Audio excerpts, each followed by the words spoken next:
Assalamualaikum warahmatullahi wabarakatuh. Waalaikumsalam warahmatullahi wabarakatuh.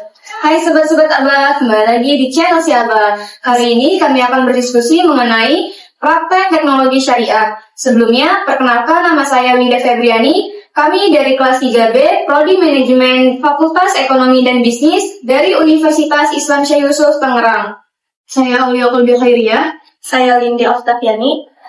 Tentunya di sini kami bersama dosen pengampu mata kuliah aspek hukum dalam ekonomi Islam, yaitu Bapak Abdillah Sani yang biasa kita kenal dengan sebutan Abah. Untuk mempersingkat waktu, kita mulai saja diskusinya. Nah, di sini saya mau nanya sama Abah tentang teknologi keuangan syariah atau fintech syariah. Pertanyaannya, bagaimana fintech syariah memastikan bahwa operasinya tidak hanya sesuai syariah, tetapi juga berkelanjutan dan tidak merugikan masyarakat? Fintech dan digital teknologi. Jadi artinya teknologi yang digunakan dalam hal pengelolaan masalah keuangan. Ya, dalam hal ini lebih dipertajam lagi adalah fintech berdasarkan syariah. Ya, maka tentunya kita harus tahu dulu biasanya teknologi yang digunakan dalam rangka nanti kita baca sih, karena itu nanti akan juga mempengaruhi apakah di dalam pengelolaan fintech tersebut memang benar terjamin adanya hal-hal yang tidak potensi untuk merugikan salah satu pihak gitu ya, baik mereka yang mengelola maupun konsumen secara umum. Biasanya apa aja teknologi yang digunakan? Ya, dapat apa aja misalnya? Penggunaan teknologi blockchain. Ya, apa itu? Dapat digunakan untuk transparansi dan keamanan dalam transaksi. Oke, blockchain itu maksudnya adalah channelnya itu bisa diawasi apakah memang ini merupakan suatu hal yang tidak menimbulkan potensi adanya katakanlah keuangan itu menjadi terganggu. Ya, misalnya kok bisa tiba-tiba hilang, kok tiba-tiba ada yang tidak muncul, tidak transparan. Makanya dengan adanya blockchain ini, saluran untuk melakukan blocking ataupun cara untuk melakukan pengawasan ini, teknologi ini bisa digunakan untuk mengawasi kelancaran jalannya transaksi keuangan sehingga tidak menimbulkan potensi kerugian bagi salah satu pihak. Ya, kemudian apa lagi teknologi yang biasa digunakan? Artinya ada artificial intelligence atau AI. Oke, AI apa saja yang bisa digunakan? Analisis data pelanggan untuk memberikan rekomendasi keuangan personal, deteksi penipuan melalui pola transaksi yang mencurigakan, dan peningkatan pengalaman pelanggan melalui chatbot berbasis AI. Kadang-kadang ada penipuan seperti ini pernah saya alami sendiri ya. Katakan ada seorang yang mengaku mahasiswa, mantan mahasiswa saya tahun sekian. Bahkan dia tahu panggilan saya apa, selanjutnya dia tahu bahwa dia pernah belajar sama saya. Ya, bahkan ia tahu juga bahwa saya itu ngajarnya di fakultas apa saja di UNIS, ngajar apa saja di tahun. Dia ngakunya berasal dari prodi ilmu komunikasi, ilmu psikologi. Lalu kemudian dia berkata sama saya, katanya dia lagi kerja di suatu perusahaan yang berafiliasi dengan media Topet. Ya, dia lagi mencari katakanlah rating supaya kan ada tuh soal pegawai baru cari rating supaya nanti kalau hasilnya bagus dia jadi karyawan tetap keberadaannya. Dia jadi mengumpulkan rating. Lalu dia mengatakan kalau supaya saya melakukan suatu transaksi pembelian barang di Topet, ya, katakanlah misalnya sekian, dan itu sebenarnya hanya suatu semu saja, nggak terjadi transaksi beneran. Tapi kemudian uang langsung dikembalikan pada saya dengan adanya bonus tambahan, gitu ya. Ini sekecil aja, tapi ini juga nggak kecil banget, 1.750.000 untuk barang apa gitu ya. Saya lupa lagi barang apa. Dan itu dalam waktu nggak sampai 5 menit uang sudah dikembalikan lagi kepada saya dan ditambah lagi jadi 2 juta. Wah, ini satu hal yang menggiurkan kan. Jadi saya nggak ngapa-ngapain, uang saya 1.750.000 saya transfer dalam waktu yang sangat singkat, balik lagi ditambah dengan bonus. Ya, memang ada sedikit proses di dalam kami melakukan pengecekan dulu seolah-olah itu kayaknya suatu transaksi elektronik yang benar gitu ya.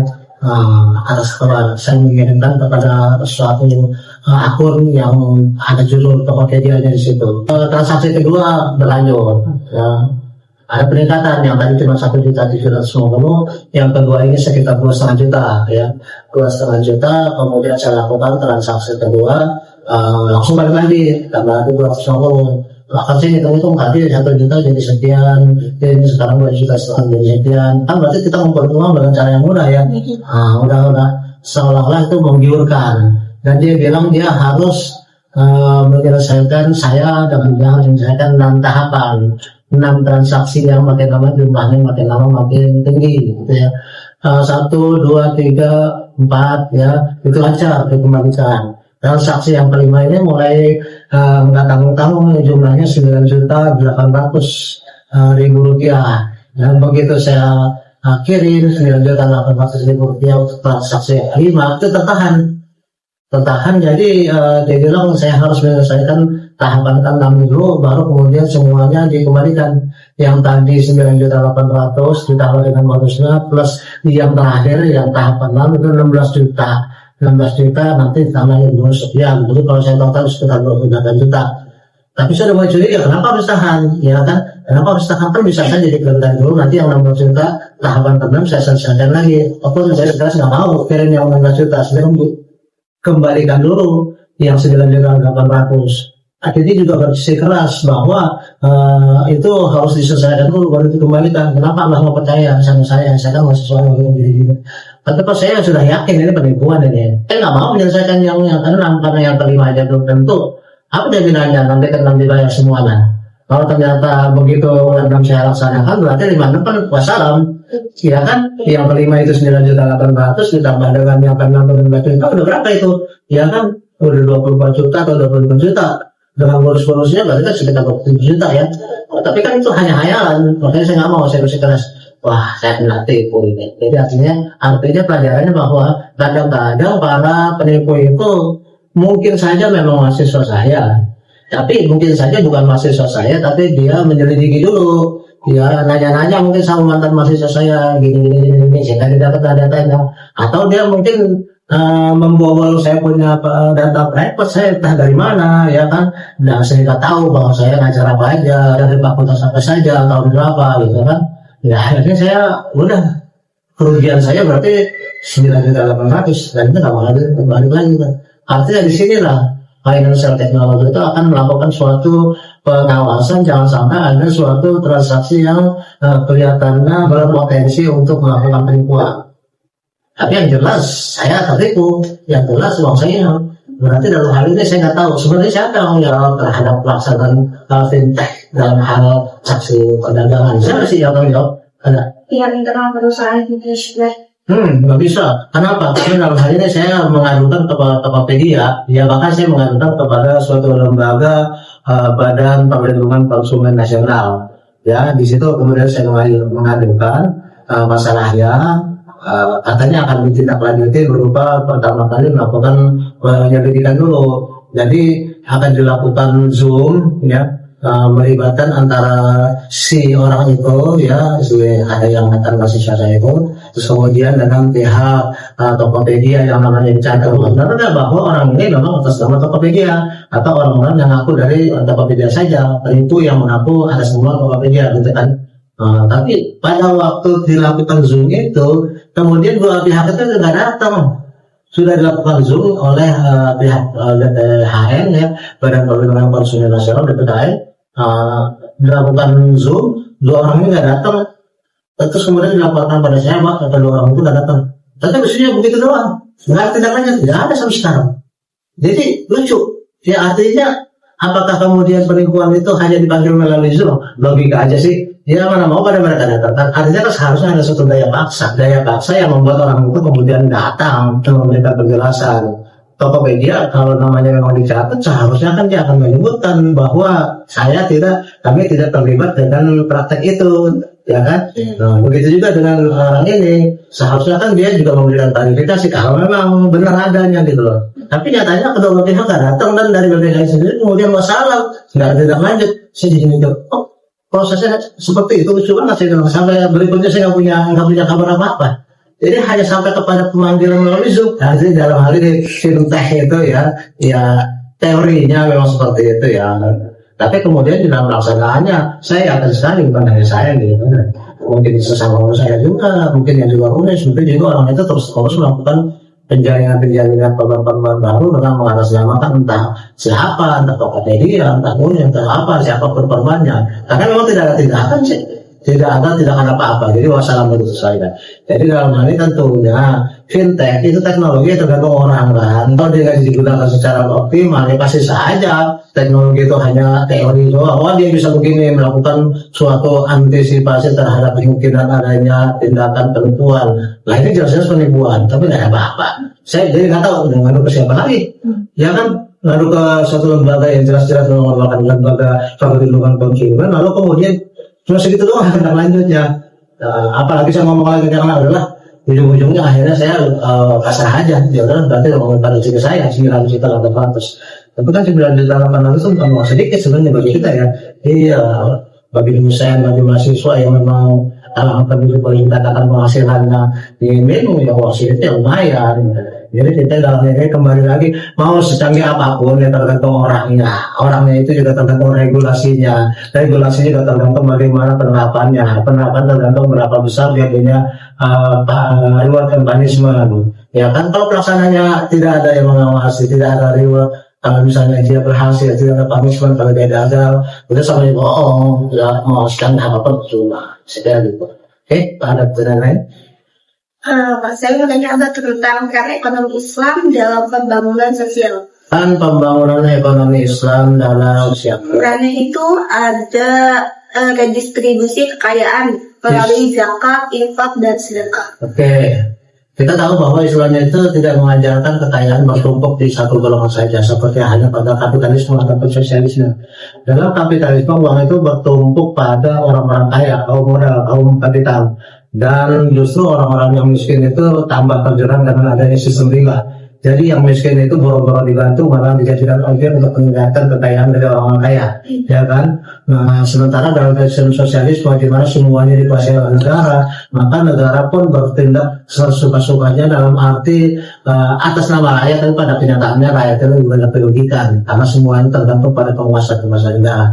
Nah, sementara sistem Islam itu tidak tergantung kepada kaum tertentu seperti kaum kapital, kaum bangsawan, ataupun penguasa negara, tetapi pribadi-pribadi yang merasa memang memiliki kelebihan harta, dia bisa mendistribusikan kekayaannya itu melalui berbagai peran, berbagai saluran, misalnya melalui zakat. Orang kalau punya harta sejumlah sekian dalam masa waktu tertentu, maka dia termasuk orang yang harus mengeluarkan zakatnya karena sudah mencapai nisab, ya kan? Nah itu harus dia lakukan sendiri, ya biasanya per tahun kalau jumlahnya sudah sekian. Nah itu bisa dia berikan kepada terutama tentu kepada orang yang terdekat dia, lalu kemudian kaum kerabat yang lain atau teman-temannya, ya. Jadi secara mandiri orang itu bisa mengeluarkan zakatnya. Bisa juga dia menyalurkannya melalui panitia-panitia seperti di masjid, di yayasan dan sebagainya. Tetapi di sini kita melihat bahwa zakat itu timbul dari kesadaran pribadi masing-masing bahwa harta yang dia miliki itu tidak sepenuhnya dia, tapi ada sebagian yang harus didistribusikan kepada orang-orang yang mampu. Kalau nungguin negara kelamaan, kalau nungguin orang punya modal sadar, ya itu susah sekali. Tapi kalau misalnya Anda dilandasi oleh iman, insya Allah dia akan tetap bisa melakukan itu. Barangkali ada lagi pertanyaan yang oleh Romi. Silakan. Jadi saya mau tanya Abah, bagaimana mekanisme pengelolaan wakaf produktif dapat meningkatkan dampak ekonomi dan sosial dalam komunitas lokal? Oke, wakaf itu kita ketahui merupakan salah satu cara yang diatur oleh Islam untuk melakukan redistribusi kekayaan. Jadi orang yang merasa memiliki kelebihan kekayaan, dia bisa menyerahkan sebagian hartanya di wakaf kepada pihak lain. Pihak lain itu biasanya berupa suatu ini juga ya, ada lembaga sosial. Lembaga sosial misalnya pesantren atau yayasan pendidikan atau di mana wakaf itu biasanya adalah untuk peruntukan kepentingan umum, seperti wakaf untuk membantu, wakaf untuk pembangunan jalan, wakaf untuk pembangunan itu selama di pesantren ya. tempat bermalamnya atau bagaimana anak santri dan sebagainya. Hasil itu kepentingan pengembangan pribadi. Kalau hibah saya bisa menyerahkan kepada pribadi, kepada ini, kepada uliah, kepada ini, ya secara pribadi. Tapi kalau wakaf itu biasanya digunakan bukan dengan pribadi, untuk kepentingan umum. Nah dari sini kita bisa melihat bahwa andai kata suatu wakaf disalurkan kepada yayasan pendidikan, misalnya menambah uang uang belajar gitu kan, itu pastinya akan meningkatkan efektivitas dari proses pembelajaran di sana, sehingga dengan adanya uang wakaf tersebut ruang belajar menjadi lebih leluasa, tambah banyak, tambah nyaman, ya sehingga kelasnya bisa menampung lebih banyak peserta didik baru gitu ya. Terus kemudian kalau wakafnya itu tetap jalan, berarti yang tadinya jalan itu mungkin menuju jalan utama itu berputar dengan adanya jalan terobosan, jalan pintas, maka akan menjadi memiliki waktu tempuh yang lebih sedikit. Oke, barangkali yang harus kita fokuskan sesuai dengan pertanyaan dari awalnya tadi adalah apa fungsi wakaf terhadap kesejahteraan sosial masyarakat. Terhadap kesejahteraan masyarakat apa dapat Yang pertama, pemanfaatan aset wakaf untuk investasi produktif. Contohnya pembangunan infrastruktur sosial. Oke, jadi pembangunan infrastruktur sosial misalnya tadi satu daerah dengan daerah lain itu dibatasi oleh sungai misalnya. Sungai ini cukup dalam, cukup curam, cukup deras, sehingga orang yang ingin menjual hasil buminya berputar ke tempat yang jauh, ke jembatan yang jauh. Dengan adanya wakaf untuk pembangunan jembatan, maka arus dari perdagangan antar daerah itu menjadi lebih cepat karena ada jalan tembus melalui jembatan itu. Jadi jelas bahwa wakaf di situ berfungsi untuk melancarkan aktivitas ekonomi, sehingga kalau ekonominya berjalan lancar, maka insya Allah kesejahteraan ekonomi dari kedua daerah akan semakin meningkat. Apalagi wakaf yang bisa untuk kepentingan sosial. Kalau itu berupa infrastruktur jembatan, yang lagi misalnya apa? Sekolah, Pembangunan sekolah tadi jelas juga, ya apalagi universitas. Dengan adanya pembangunan sekolah dan universitas maka akan banyak ditampung peserta didik baru.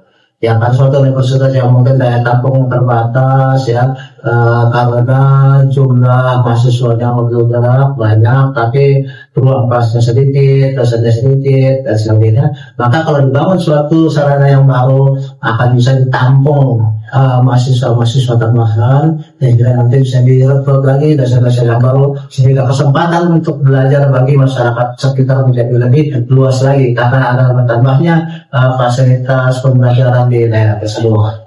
misalkan kayak klinik. Oke, pembangunan klinik juga, misalnya katakanlah ini posyandu biasanya akan dilakukan sebulan sekali untuk balita. Ya, tapi sejauh ini aktivitasnya kok masih menumpang 5 orang, ya karena posyandu kita terlalu kecil, misalnya begitu kan. Maka kita wakafkan, misalnya kita punya rumah itu satu BTS, wah ini kelihatannya saya berbeda, kepada saya menyampaikan ke rumah kok. Yang berwakaf itu kan masalah kaya kan, beruang. Terus kemudian diwakafkan salah satu rumahnya untuk dijadikan posyandu. Berarti masyarakat di situ bisa lebih terjamin kesehatan balitanya karena secara periodik, secara terjadwal dilakukan pemeriksaan terhadap anak balita, sehingga kesejahteraan masyarakat itu meningkat karena orang tuanya jadi tenang karena anaknya sehat, anaknya juga bertumbuh dengan baik. Kemudian juga kalau semua keluarga di situ sehat semua, insya Allah kan mereka lebih giat lagi dalam berusaha. Otomatis dengan adanya pembangunan posyandu sebagai wakaf dari seorang, itu akan meningkatkan kesejahteraan ekonomi dari masyarakat sekitar.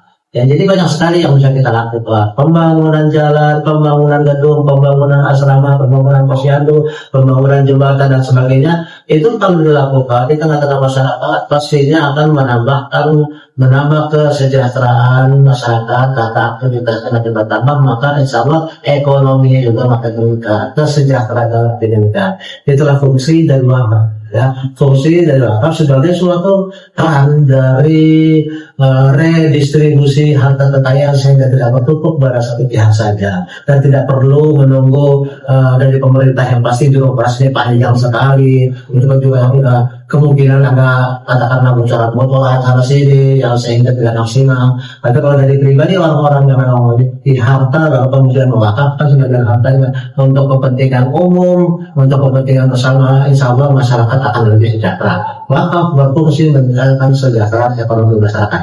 Saya kira demikian.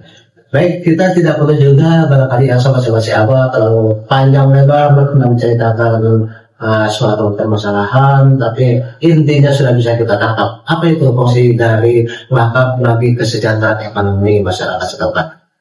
Baiklah teman-teman, kita telah sampai di penghujung episode podcast kita hari ini. Jadi kesimpulan dari diskusi ini, Fintech Syariah memberikan kita gambaran bagaimana teknologi bisa digunakan untuk memajukan inklusi keuangan dengan berlandaskan prinsip-prinsip syariah.